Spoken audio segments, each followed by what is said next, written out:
up with groups like CARE, the Council of American Islamic Relations, as well as the Southern Poverty Law Center, the NAACP, and others, to educate young people about biases they may not even know they have.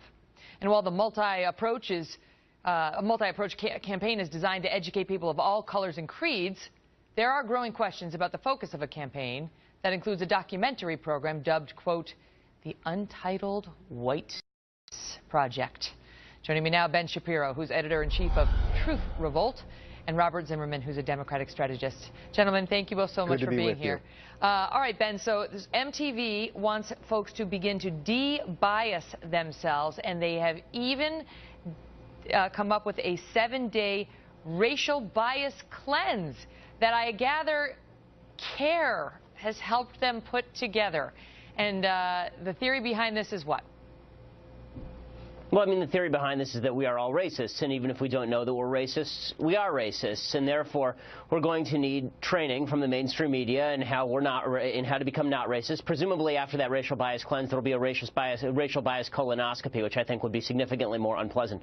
But at the end of this story, of course, the solution to all of our racism is to do whatever it is that the leftist folks over at MTV want us to do in order to assuage our self-esteem, and we can all confirm that we're not racist or bigots in any way by doing exactly what all of the leftists in the media want us to do. Namely, if we want to show that we're not misogynists, vote for Hillary Clinton. If we don't want to show that we're racist, then vote for Barack Obama, etc. Ben, go ahead, Robert. Ben, isn't this the point of your soliloquy where you shout out live from New York at Saturday night? Because that type of rant indicates you're auditioning for the show.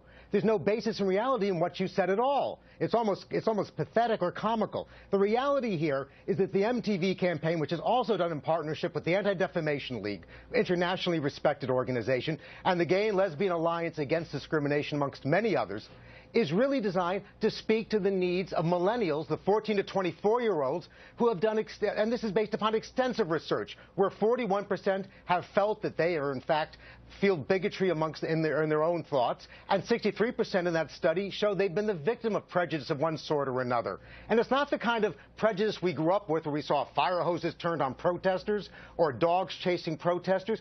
It's subtle and painful prejudice people witness on the internet or in comments that are being made. It is a very innovative program. No one's forced to participate, but it has a great educational opportunity. The thing is, though, Ben, you know, when I look at what the cleanse is going to offer to folks, it's activities like setting a counter-stereotypical image as the background on your phone. Ha-ha! That's it. That's it. Then you're no longer racist if you just put a person of another race as your background on your iPhone. And then there's consuming media that helps build empathy for people of other races. So no more All in the Family for anybody who fails their cleanse test.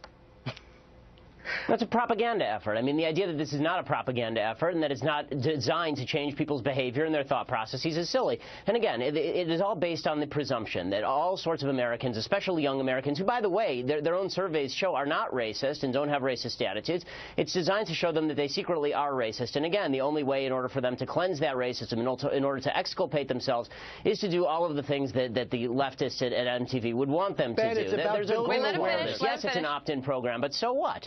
Ben, it's about building awareness. The Anti-Defamation League is not a leftist organization, and I think it's really unfair for you to characterize them as such. They've been pioneers in fighting anti-Semitism. The NAACP, CARE? What do you make of their participation? The point I'm making is simply that the idea of building awareness, helping young people confront bigotry so they can respond peacefully and logically when they face it, helping them become more sensitive to other people's needs, especially... Okay, but let me ask you this, Robert. Let me ask you, because one of the questions in there, you know, you saw we're all biased, we're all by this, we're bipartisan. Do you think there's going to be a little detector to see if there's an anti-conservative bias in here for the young people and try to cleanse them of that so they can be more, quote, bipartisan? Megan, it's not about partisanship. It's not about conservative or liberal. They're the ones who inject partisanship into their PSA. No. In fact, the reality is the entire program, it really rises above the partisan rhetoric we're witnessing. And I think what's really important here is that if we don't to the voices of the 14 to 24-year-olds, we don't listen to the millennials and what they're saying, then we're tragically doomed to repeat the history of bigotry and prejudice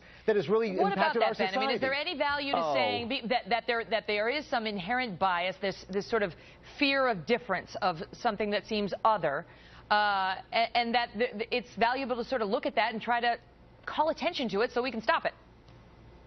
How about combating actual acts of racism? How about singling out racism and then actually doing something about it, as opposed to doing this kind of Marxist newspeak in which we go through everybody's hidden actions? You know, I'm sensing a real sort of underlying, I don't know, racial bias to this whole segment. Robert, I find you to be racially biased. I find you to be insensitive, bigoted, and misogynist based on everything that you've said. It may be hidden. Maybe I can't detect it, but we all know it's there. So perhaps you should go through this program. At the end of the program, you will feel free, you'll feel better about yourself, and you'll feel more informed because after all, it all comes down to your screensaver. If you you need to come up with a different screensaver and again, consume media that helps build empathy. You know something? You guys, I think we could all learn from this program. And Ben, you've got a future writing for Stephen Colbert.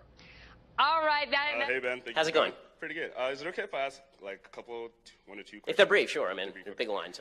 So my biggest disagreement with you is that when you talk about institutional racism, I know you pointed out that there are individual instances of racism. Yes. But I definitely do believe that there is institutional racism. And the reason why I say that is because when you look at what the FBI released in 2006, where they said that white supremacists were invading the police departments, or when James Comey essentially said that there is a history of minorities being targeted by the police, and he says our history with minorities is not pretty. And then you also look at Supreme Court rulings where they say that certain governments, state governments in the United States are literally, with surgical precision, trying to limit the African American and minority vote. It begs the question, like, how can you say there's no institutional racism when these institutions themselves are confessing that we're doing these things? And yes, they're being checked at times, but these things are happening. So okay, there are a couple separate questions there because there are specific data points that you're mentioning there. You know, the 2006 FBI report, and then you're mentioning also the Supreme Court decisions on the Voting Rights Act and the rewriting of the Voting Rights Act. So as far as the Voting Rights Act goes, there is not a lot of evidence to suggest that black votes are being undercounted in southern states. It's just the evidence is very scanty there. Justice Scalia's, I think he wrote dissent in that case. Actually, it would have been the majority opinion in that case because they struck down the VRA. Is pretty telling and has a lot of countervailing data on that, so it's worth reading. As far as the idea of institutional racism, so here's my general view about institutional racism. When I say that there are individuals inside, I'm not saying individuals don't exist inside departments. I'm sure that there are some cops who are racist. Yeah. The question is, how do we fight? How do we fight racism? When we say institutional racism, the problem is there's no way for me to fight that with you because it's too vague. Yeah. So if you say a particular institution is racist and then demonstrate to me the evidence that the institution is racist, not that it's badly policed, not that it's incompetent because there are police departments that are incompetent, but that there's actual motivated racism there, then we can do something about it and I'll stand right alongside you. But my problem is that when people say institutional racism, it seems to me a broad rubric under which they can subsume all complaints about American society or the cops. So you'll have situations where a black guy gets shot by the cops, and the first reaction is not, was the cop incompetent? It was the cop had to be racist because there's a white cop and a black guy. Right? And so what you've seen is the DOJ in some cases, like for example, Seattle Police Department, they'll say that there's institutional bias there, but then they'll provide no actual evidence of institutional bias. They'll just say a disproportionate number of black people were imprisoned or arrested by the police department. Well, is it possible that a disproportionate number of black people were criminals in Seattle? Sure. I mean, that's actually what they found in 1994. They thought that there was institutional racism at the Highway Patrol in New Jersey. There's a federal case about it. And what they ended up finding, they did a study that they then tried to quash. And what the study found is that they were actually under-profiling black people, that there were just more black people speeding in New Jersey. So the point that I guess I'm making here is that I like when it's great that you're coming up and citing individual instances of data, and I want to look at each of those instances of data. I don't want to say that there's broad institutional racism in the United States because you have to name to me the exact institution. And you have to name to me how it's spread throughout that institution, and it isn't just individuals within that institution, and then we can change it. Okay, so that's an institution that has racism. That's not the same thing as arguing there's institutional racism in the United States as a general rule, because that suggests that America is generally racist, which is something with which I disagree. Okay. So, yeah, I might agree with you that there are certain instances of America where it's not generally racist.